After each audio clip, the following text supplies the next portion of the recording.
What's up, demons and demonettes? Tis I, Traxy, a demon queen, and today we're gonna rank the celestial Hypogeans. That's right. We are talking the premier units. We are talking Stargate Station. But before we get into it, as always, toss a like and subscribe down below. Now, Athalia just came out this week, and she's really shaking up the meta, at least on the PvP side of things. So I want to kind of go over how the pull list may have changed. So we're going to cover it from two standpoints, right? We're going to look at the normal side of things, and then we are going to look at the Paragon side of things, right? So, first up, we're going to talk the twins. That's right, they are a pariah number 1.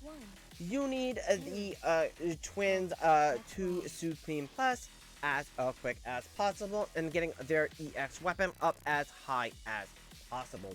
Right, they are the best support heroes in the game at this time. They are 8 out of 8 in Endless Dream Realm. One could say they are a 16 out of a 16 in Dream Realm because they are used in Endless and they are used on every boss in pre-Endless. So they are definitely someone that you are going to get a lot of value out of, and they are going to help you out in Dream Realm. Why is Dream Realm so important? Because it's the only mode that currently gives us a large amount, or at least a consistent amount of the yellow essence that we need for those +6 through +15 EX weapons. They're also used in stages a lot as well. You're going to see them on every record. At least at the high end, we will not find a record that doesn't have them, right? So we go to this side, and if we go to the normal side, you are going to see them here. Okay, so this is a bad stage, but you can see they are in this record as well. This is just a funky stage because we need to slot in Scarletta, who we'll talk about eventually. Alright, so twins, number 1 to Supreme Plus. The next hero you're going to want to grab is going to be Freyasto. Yes, Freyasto. Well, he's not used in every boss anymore. He's pretty much used in almost all bosses. We don't use him on Thalassa, and he is required for Shellbrute to deal with the gulp mechanic there. He has some uses in stages and some uses in PvP, but then again, all of them have uses in PvP. He is the best overall tank in the game, and he does do a significant amount of damage. So you want to get him to S+ as quick as possible after you finish off the twins. Now we've got the 2 top heroes done. Who do we go with for next? Well, we're gonna go with Harak. Why are we going Harak? Because Harak does a ton of damage in a Dream Realm, and he is needed for stages at this point as well. His eat ability is crazy strong for high deficit pushing, especially on the talent side of things where we use him there. He's just really good. Now, he does need Freyasto on the team, or want Freyasto on the team, so that way he doesn't eat your entire team right away. He eats the Illusion Freyasto first, which kind of gives us some extra wiggle room to use other heroes and not have him eat our entire roster, so we can get some use out of support heroes and other heroes. But I would not run him for the most part in a Dream Realm without having a Freyasto built. He does have some use in PvP. He is a very strong overall hero. Now, let's go next to Rainer. Now we're gonna get to the more niche heroes that aren't used as much. Now, Rainer's iffy.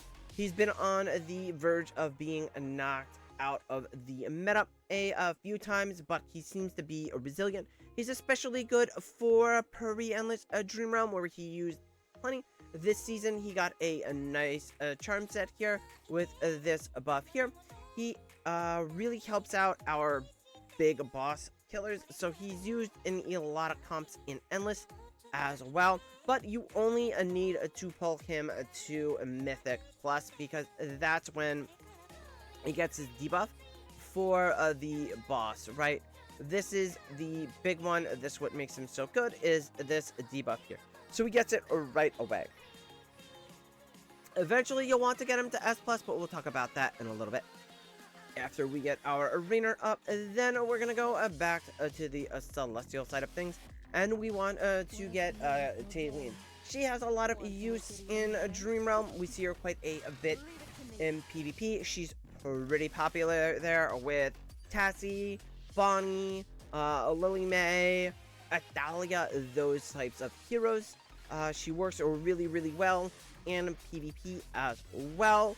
But she's kind of dropped off a little bit for a Dream Realm, so that's why she's kind of got bumped in priority there. But she's still a very solid hero, will definitely help you out on those few bosses you need her. And you do need her for Thalassa. She's great for Light Creeper as well, because she just does a ton, and I mean a ton of AoE damage, right? So she's going to be good in those other game modes where we need a ton of AoE damage. Alright, now we're going to look at more specific heroes. Cryonaya is who I would put next after Taylene. Why? Because Cryonaya does have some use in Dream Realm, well, not much. She is basically an upgraded version of Dianelle and Scarlita combined together with a little bit of use for Dream Realm because she has magic damage. Now, why do we need a Scarlita type? Because we need that hard execute hero that heroes don't resurrect from, right? This is good for taking out heroes like Thorin in stages, so we need that type of hero. And overall, she's just better at PvP than Scarlita at this time. Based on that need, I'm comfortable putting her up here because, again, she does see some use in Dream Realm. After that, I would round out Arena to Supreme Plus. Why? So that we can get his last enhanced, his ability, his Enhanced Force, which is going to buff the hero that he buffs. He's going to give them an increase to their attack. While not critical, it is a nice boost in damage and will help out your overall Dream Realm score. Rainer's also used a little bit in stages, although this isn't going to really help out there. He's just used to pretty much teleport Smokey over. You can use Rainer in PvP. I don't think he's the strongest PvP hero. Alright, so now that we've gotten most of our PvE type heroes out of the way, now we can start focusing and working on our PvP only roster, right? So now we're gonna go for Athalia, right? She is the best, if not one of the best pure PvP heroes. She does have some application to PvE modes, but she's not really that strong there. Like, she's not great in Dream Realm. She's okay for pushing. Like, I'll see her pop up once in a while at high deficit. I've actually used her. She's okay. She didn't make or break the team. It was all tassing. I do expect her to pop up in other bossing modes like a Ravaged Realm at the end of the season, but because she's so strong at PvP, I would definitely consider building her, right? So then if we're talking about PvP, the next big hero we're going to go for is going to be Gunlinger. He is very unique and won't be power crept for PvP anytime soon. He has the ability to either order the ults or cancel out healing. What does the ordering of the ults do? Well, it pretty much counters any Aaron comp that you're going to be able to run. Even if you run Aaron and you're able to run a Nero or a Brian to kind of counteract a Lily May, Dunlinger's just going to shut that down completely, right? So you can't really run Aaron comps or comps that rely on ulting right off the bat, or ult heavy comps in general. So he's very good at shutting down first teams. So your Taylene, Tassie, Bonnie teams, he's very effective against those. He works well against one of the new teams, which is the Shakir Bomb, as he is the only hero that can kind of like shut it down consistently and give us that advantage. So that Spellbind ability is huge. It's amazing. Now, if you're going up against a team and you're struggling, and it's not because of the ult and the burst there, but because of sustain, right, they're running, maybe they're running a Ludovic, or maybe they're running a Ludovic and Damon together, which is kind of scary because that's double support, and they are the two strongest support heroes in the game. You could run a Cure Lock, and that's going to essentially shut down any healing on your roster, right? So on my roster, I have to kind of account that by running a Kaylin and a Ludovic to kind of be able to kind of counter Dunlinger, because we've got the shield if they run Cure Lock, and then we've got the healings in case they run Spellbind, and then we can just kind of worry about the ult thing later. But he is devastatingly good. He will flip your arena on its head. There's two types of people, or two types of districts: those that have teams with Dun and those that don't have teams with Dun. And PvP is going to be very different between those two districts because Dun is just that good. So then we're going to talk about the next one, which I would build, is Dianel. While he's dropped off, and I think he kind of got replaced officially when Cryonaya came out, we still get use out of him in some of the larger roster PvP modes. Maybe you could sneak him into Supreme Arena on a team if you don't have Athalia built just yet. Or you can use him for Clash Fronts. I have a team there. I use him with the Wilder tiles. It's very devastating. I've seen it. Dianel be the only hero alive at the end, and then he just double ults and kills everybody. It's amazing. He just rains death down from above. And now that we've got those, then we just have Burial left. I would go for Burial. He still has some uses in stages. He's still okay for PvP. I just kind of have a hard spot fitting him in sometimes. And then I would go with Scarlita last. The problem with Scarlita is she's too slow. Essentially, if you're running a Scarlita on most of your PvP teams, you are running her for the defensive buff alone, right? Because at least at a high end for PvP, she won't able to crash down before most of the heroes on your roster are dead. So she didn't necessarily get power crept per se. Like, there's not like a hero that magically came out that was stronger than her. It's just that the way the meta shifted from a stall to more burst, that she kind of dropped off there. Now, she could make a comeback in the future. She still has a lot of potential as a PvP hero, but she's not very good. She has almost no use in Dream Realm these days. We saw some use out of her in a song because of the seasonal talent that she had, but that's gone. That got lumped in with the charm set talents, and she just didn't get one. So she could always come back. Unlikely. Again, you could use her for stage. I personally like her a little bit better than Cryonaya for getting rid of those pesky Thorin types on stages. But if you already have a Cryonaya built, then you don't have a Scarlita built, and you're looking to save or build other heroes, then you could definitely skip your Scarlita. Now, with the normal side of things done, maybe now we can focus more on the PvP side.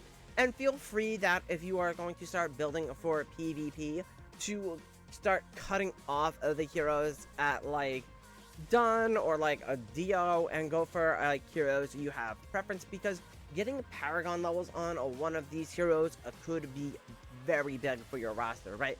So like if you're a Paragon 2 player and you want to get like one of them to Paragon 2, that's going to help you out for PvP. Certainly go that route.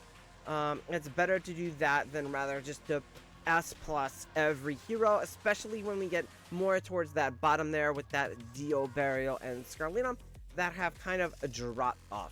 So who would I Paragon up first? And that's going to be Athalia. She is the best Celestial out of all of the Celestials for PvP.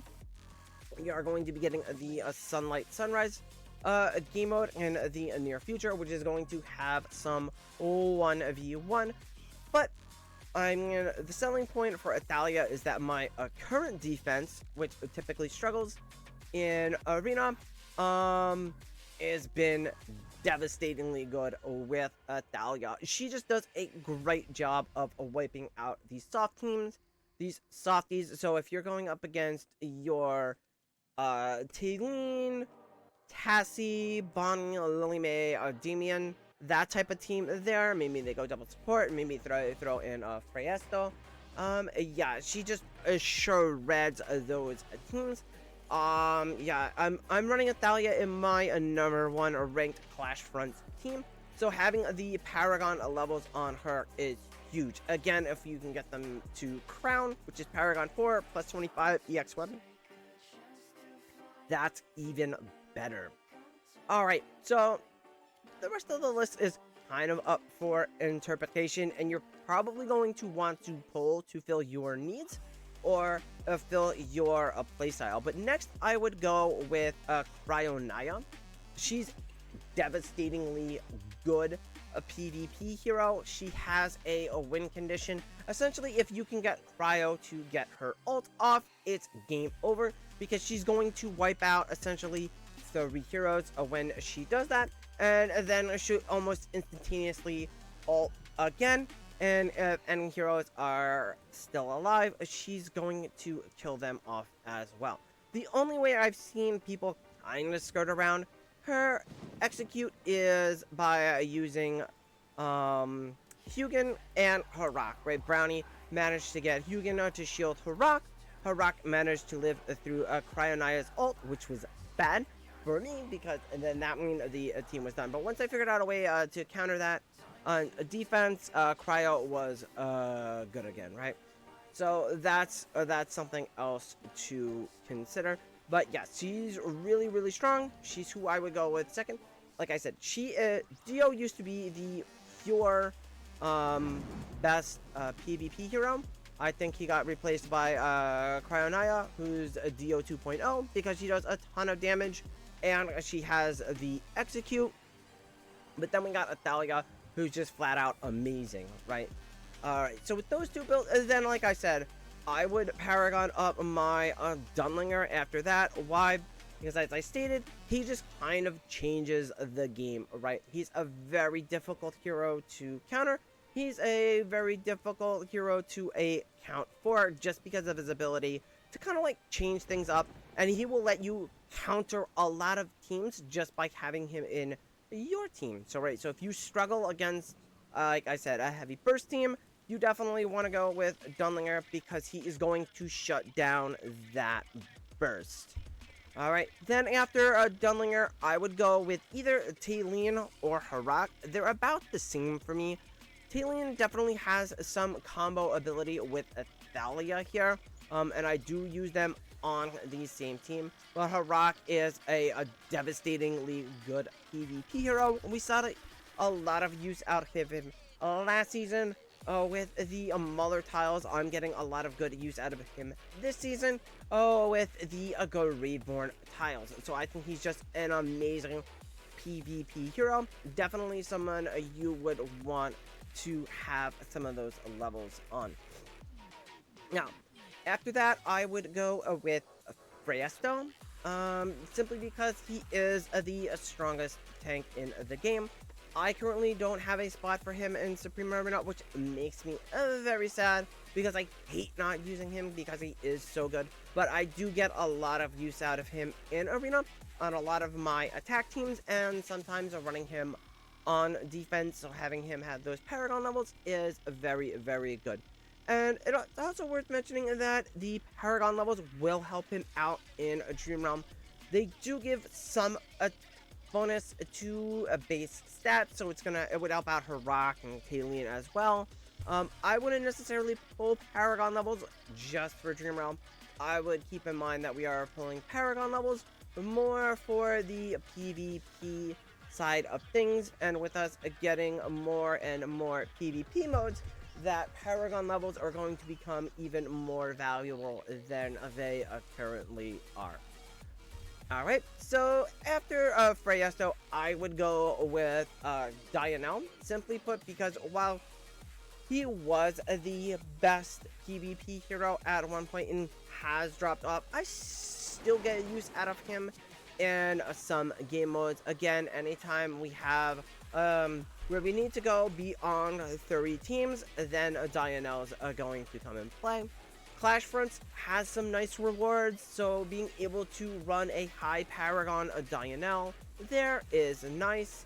The Dio comp is a very strong comp, very hard to counter that comp, so that's why I would rank Dio up higher here. After that, you could go for the twins. I personally don't like the twins for PvP myself, but I see plenty of other people using them, so they're pretty decent there. Then we would go with poor Burial. I love Burial. He is such a strong PvP hero. The problem is he just doesn't really fit into today's meta, and it's very difficult to get him into teams. I just barely managed to squeeze him into my Clash Fronts teams.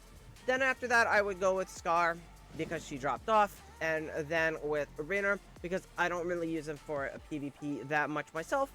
I don't see a lot of people use him for PvP, at least on the high end. Yes, people squeeze him in every once in a while. One of the Shakir Bomb teams does use him. I built my Shakir Bomb team off the scraps that I had. So yeah, so if we take a look and we look, say, at my 25-man roster, this is for my Vanguard for Clash Fronts team. You will see that I'm using almost every Celestial Hypogean that I have at my disposal, except the twins, Rainer, and Scarlito. Why? Because like I said, Scarlito is too slow. She fell off.